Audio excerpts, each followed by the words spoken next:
ಹಳಸಿದ ಅನ್ನ ತಿನ್ನೋ ನಾಯಿಗೆ ಇರೋ ನಿಯಮ, ಬಿಸಿ ಅನ್ನ ತಿನ್ನೋ ಮನುಷ್ಯನಿಗೆ.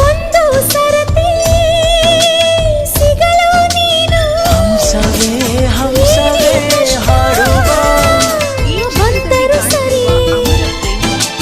ಈ ಪ್ರೀತಿಯ ತಳಮಳವು ಎಲ್ಲಿಂದ ಶುರುವಾಯಿತು? ಅಲ್ಲಿಂದಲೇ ಈ ಜೀವಕ್ಕೆ ಇದಿರೇ ಮರೆತೋಯ್ತು. ಗಾಳಿಯಲು ನಿನ್ನ ಸ್ಪರ್ಶವ ಹುಚ್ಚನಂತೆ ಹುಡುಕಾಡಿದೆ.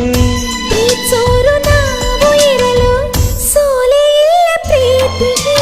ಆ ಪ್ರೀತಿಯೇ ನೀನೆಷ್ಟು ದೂರವೇ